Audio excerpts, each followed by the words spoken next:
Now we have the pleasure to hear from Jared Black for the Contextualizing the Album segment. Unfortunately, he can't be with us in person today, but we're happy to have him here. Hey guys, it's good to see you. Happy album club, everyone. I'm very devastated that I can't be here today, but I've prepared a presentation and I'd like to share it with you all. So let's get to sharing my screen here. Okay, can you see the presentation, Andrew? Yep, it's looking good over here. All right, I'm gonna just put away some of this extra Zoom UI stuff. All right, so this is Contextualizing the Album for OK Computer by Radiohead. I know you all know that album. You've all listened to it by now. Okay, this album came out May 28th, 1997. So that's, I think, probably before most of us here were born. Certainly before me or you, right, Drew? So let's look at what some of the top hits of the time were. All right, this is the charts from May 31st, 1997. We've got some big names in here. Notorious B.I.G., Spice Girls. Number one song was Bop. You know that one, Drew? Hanson? Not familiar with it. Yeah, I know Hypnotized though. Yeah, it's a good one. It's one of those just positive songs. Another one that's not on here, we saw the Spice Girls. They had Wannabe at number 25. I know we all know that one. Anyway, so these are the kind of the songs of the time. And just looking through these, radio had quite a different sound to any of these, really. So it'd be good to look at. Okay, let's talk a little bit about Fred. Fred is the robot voice that we hear in OK Computer. Fred was a feature of the Macintosh LC2, which came out in 1992 from Apple at the time that Steve Jobs is not at the company. And so Tom York wanted to put some of the lyrics he wrote through Fred's voice. He described the words as a checklist. So this is for Fitter Happier, probably everyone's favorite song on the album. He described the words as a checklist of slogans for the 1990s. He considered it the most upsetting thing I've ever written. He said it was liberating to give the voice to words to a neutral sounding computer voice. So I remember that's pretty interesting. It definitely sounds very off-putting when you hear it because it's not a very good robot voice compared to what we have today.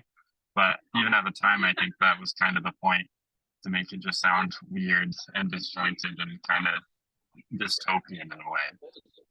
I think they need to do Fitter Happier V2 with the TikTok voice. What do you think, Jared?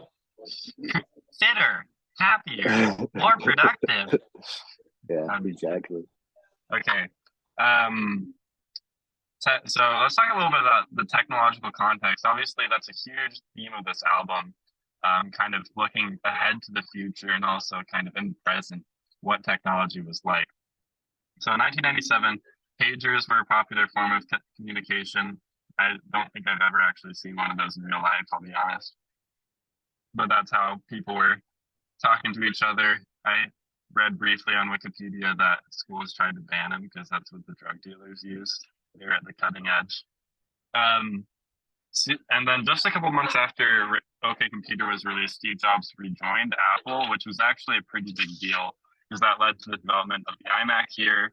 And then a couple of years later, the iPod, which evolved to the iPhone. And then that kind of evolved into the iPad. And now we've got this whole Apple ecosystem. And I know for a lot of people, there's a single company, whether it's Apple or Google or something, or a combination of the two that kind of runs our lives in a lot of ways. And so that's kind of something that's changed since 1997. Another thing that was happening in 1997, just before the release of OK Computer, was Gary Kasparov was defeated by Deep Blue, the IBM computer AI, in a 6-day game showdown. So this is pretty crazy. And this is kind of, I think, a lot of the context that Radiohead was going off of this. Around this time in 1997 was the first time that AI was starting to be to seem like a reality that could happen.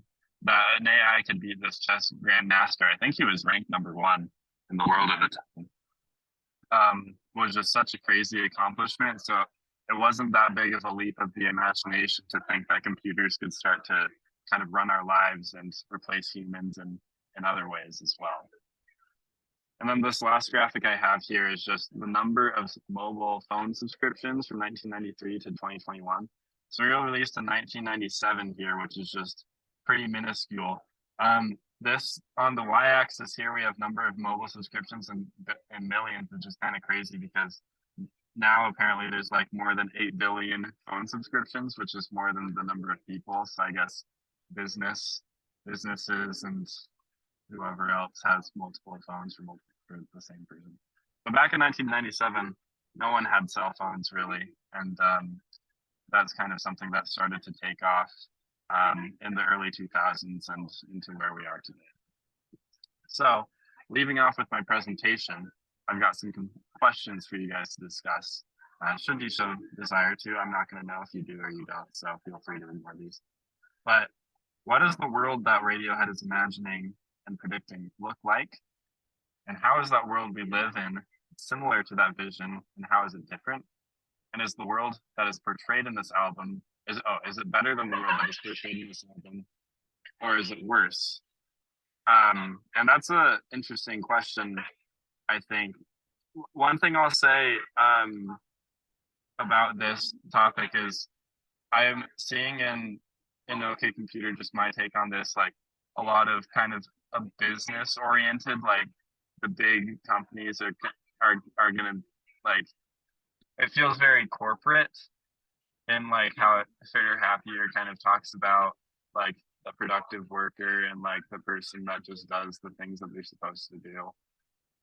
But I think that the technology that ended up taking off is a lot more personal feeling and like almost just more polished and friendly, and like the phones we use look good, and they're like they're for personal use and they don't feel like a business thing.